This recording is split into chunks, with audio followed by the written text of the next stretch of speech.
Coming back off of a better performance against the Citadel. They were played with a little better flow, a little better ball movement, and that showed on film. I thought we got some awfully good looks that we missed. We missed 10 layups in that game, or little bunnies. Had we finished 7 or 8 of those, it's really lopsided. But you know, we were solid defensively. We weren't great. We were better in the Hawaii game than we were. We've got to clean a few things up on that end. But now we move forward to a very light team, and I say that in Hampton is a team that has got a lot of light pieces. You got a lot of 6'6" to 6'8" guys that they play throughout the roster. They're extremely athletic. They'll bring the nation's second leading scorer to town. Morrow is a very, very gifted athlete. He scores it at all 3 levels. He's got extremely deep range. He is a great mid-range. He gets into the paint and is a very, very willing passer, not just a scorer. But you know, the one thing I think that he does an elite job of is get to the foul line. As well over 250 attempts last year from the free throw line. He's getting 7 a game there. And then along with that, they're plus 16 on the year on the glass. They've got a guy getting Smith kid, Amir Smith, is getting 4 offensive rebounds a night, which is a ton. And that's something we have to address after the game with the Citadel. So we've got to be great. They're one of the fastest teams in the country in pace of play, averaging over 90 points a game. And we've got to be very solid in our communication and transition, and we've got to make sure we're getting back. So it'll be a great challenge for us, and very talented, very athletic team. And your guy today. I guess defensively against Morrow, is that stick a trend on him, or do you maybe use all 3 of your guards to? I think we'll have all 3 guys on him. You know, guarding him is not a one-man challenge. It's not an easy task. We've got to be very alert to him. They utilize him in ball screens. They utilize him in isolations, and you know, and then he's a guy that is really electric in the open court in terms of. You know, one possession he may shoot it 5 or 6 feet behind the line, and the next minute he's driving you to the rim, and he keeps you off balance. And so all 3 guys, or 4 guys, 5 guys, however many it takes, we'll take turns guarding him. How are you starting to see things for Ben maybe just start clicking a little bit more than they were when he first started actually getting playing time and stuff like that? Well, I think every day it's just familiarity, and with familiarity comes comfort, and then things slow down a little bit, and you know, he's made a great post move the other night. Just took his time, didn't rush it. He, you know, got off the ground and was really a nice move with his left hand. So you see his skill set that he can go both ways, right, left. Again, I thought defensively he was really solid. He didn't make many mistakes, and then you know, he grabs 4 rebounds in limited minutes, and we've got to have that from him. He's a very physical player. We need that presence on our team and on the court, and you know, every day he's making strides. To get in a better flow offensively against the Citadel, does that give you just a better feeling maybe what you guys are doing on that end?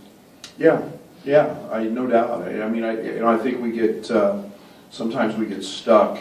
I'll use that term, I guess. Maybe trying to play a little too much to the interior, knowing that we have guys who can score in there, and so we're 1,001, 1,002 little delay. We got to flow, And we got to see it just a little bit earlier. We saw that earlier against the Citadel. And, no offense to them, but they didn't have the size that we're going to see on a lot of nights. But we did flow better. And that was evident with 60% field goal shooting in the second half. Brad, how would you characterize your team's approach defensively through these 5 games compared to what you saw the last couple of years? Has the philosophy or the mindset, the buy-in at all changed? I think all above. I think philosophically we've changed a few things. I think we're, I'm really pleased to this point with the not fouling, keeping people off the line. In retrospect, that's something that my teams have always done a lot. It gets magnified when you don't get there. That was one of the issues last year that I had with us offensively. We never got to the line, never balanced that out. And then, I've been really pleased with our rebounding. That's been a huge plus for us, but again, it's a game to game. It's growing. It's an everyday process. We're still not there. We still made too many mistakes, scouting report mistakes. The other night against the Citadel, which we've got to clean up, but we're growing in that area as well. You said you guys get stuck offensively. You think you may try and go to the interior too much. Do you think getting into that flow offensively helps your jump shooting, especially from the 3-point? And how do you guys improve that going forward against a good Hampton team? Yeah, when we get stuck, the ball just kind of sticks where we don't see the right read early. And so we kind of hold the ball trying to get it in there. And, everything's a rhythm on the offensive end. And it's amazing how when you pop the ball around and you move and guys are stepping into shots and they get a good pass, how much more the ball goes in. There's no doubt it'll help our perimeter jump shooting. We're a good shooting team, and we've proven that with all these guys over the last few years. So, it's just a matter of finding that perfect rhythm, and we got closer on Tuesday night or Wednesday night, whatever that was. Wednesday night. Just where do you feel like Kofi is defensively with understanding his rotations and when to contest a shot? He mentioned that he's not there yet himself. He feels like he's not there yet himself with understanding just everything defensively yet. Yeah, he's trying to block it like he was in high school, and that those are plays where he could just take a step late and just go block it because he was bigger and he was longer and doing that. And that's not going to work at this level. And he's got to be there with his chest, and he's got to contest. There's probably no more imposing figure in college basketball than Kofi. If you're somebody coming down the lane and you see his numbers and you see him spread out and big and his chest out, and that's a pretty imposing figure. And he can't count on trying to block it and come late. He's got to get there early and wall off, and when he does that, he'll help our rim protection a great deal. When we talked to him just now, he said he likes constructive criticism. Earlier, a moment ago, you said one of the keys against Hampton will be getting back on defense.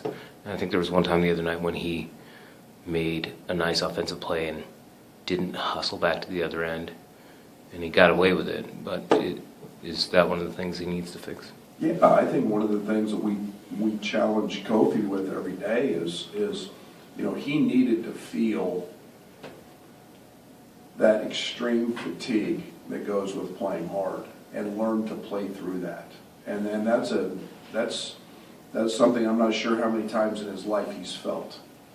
And been able to have things demanded of him that he get through that. And there was a play in the game, we showed him on film, and he was dead tired, and he got down there and he didn't even jump, and we gave up a layup. And we couldn't get him out. Game's going on. Can't call timeouts, and that's where he's got to find that inner toughness and grow and get through that and make plays regardless. So, yeah, I mean, transition defense will be a big part of it tomorrow. He's going to play against 6'7", 6'8" guys that are really athletic, and you know, he's going to have to transition. There's no doubt. On the topic of Kofi's conditioning, I know when he got here, you guys have dropped him 6, 7, 8, maybe 10 pounds.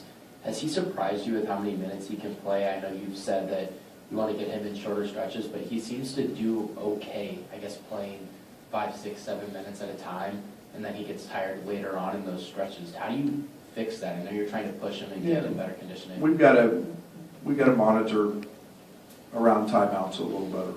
You know, and again, I judge conditioning not on how long they can play, but how quickly they can recover. And recovery time is the biggest challenge, is making sure that he's ready to go when he comes back in. It doesn't matter how long he plays. Being okay in those segments isn't good enough. We need him to be hard and at an elite level when he's in the game. And you know, we're still tweaking that, and sometimes game conditions require that you play a little more. You know, early he had to play some, you know, in the Arizona game he had to play a long stretch. Georgie's in foul trouble. So, you know, he has to learn to be better in those situations when he's tired. We know how good Io is in transition, and not forcing as many turnovers maybe limits those opportunities. Of course, you still want to run on defensive rebounds. But does that change what he has to do in the half court at all as far as his role or ways to make an impact? Yes and no. You know, we had 24 points the other night in under 7 seconds. You know, that's something that we've never stopped running. I think the one thing that you know, we've tried to be constructive about is making sure that, you know, we didn't turn it over. I think we were 3 for 18 in our transition area against Arizona, and we had 7 turnovers. Those are the things that we can't have. Those are the important facets of the game that we've had to grow in. Yeah, and then, you know, Io's picking his spots. I mean, you know, I'll give you a great example. He's got 4 first cutter layups in the last 2 games. Great opportunity for him to score at 6'5" with his speed cutting to the rim. And, you know, he started to figure that out. And, you know, the ball screen opportunities, you know, he got a great look at a floater. You know, so absolutely. I mean, that's one of the growths of Io's game is playing in the half court and not always having to get an easy basket in transition. Just where do you feel like your bench unit is at this point? Just trying to contribute, I guess, especially offensively, trying to contribute and lines off the bench. Well, I've been really pleased with it at times. I think the one thing we're looking for is consistency. I love DeMonte Williams the other night. DeMonte Williams was a monster. I mean, DeMonte was terrific in terms of what his rebounding was, his defensive prowess, his passing. You know, Allen got some good looks. I don't ever worry about Allen. You know, I know he's going to offensive rebound. He's a terrific shooter. He got some good looks that just didn't happen to go. But you know, he's going to be a knockdown 3-point shooter. So I feel like offensively we got good punch. And then I thought, you know, our bigs. I thought, you know, Ben gave us, between Ben, Kipper, Jermaine, I thought they gave us you know, really solid production. And I'll take that every night. Getting the 3 games at home this week, how much of a difference does it make compared to the opening week when you're on the road? Are there things you can do differently just because you're not? Well, sleep in your own bed, big part of it. I mean, it's a nice feeling to have that out of the way. And like I said, I think the value of traveling and the value of those 2 road games is we got tested, and we knew exactly. Okay, this is Arizona. They're pretty good, and you know, we took their best punch, and they played great, and they beat us. And yet, it gave us a great opportunity now to come home with 3, and or 4 or whatever it is, and work on some things and improve and get better and have that time in between to try to get comfortable. And we're making strides that way. 28% from 3 through 5 games. I know you have some talented individual shooters, but how have you shot it in practice, and is that concerning at all for you so far? Nah, I mean, you take Trent's first game away, and Trent's getting good looks. I feel really good about the looks Io's getting. Io maybe took 1. Dre's been terrific shooting it. I still believe Allen's one of the best shooters in our conference.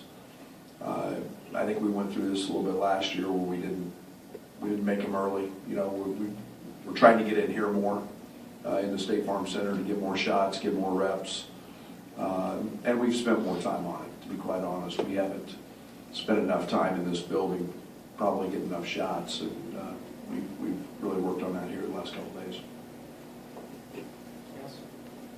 Thanks, guys.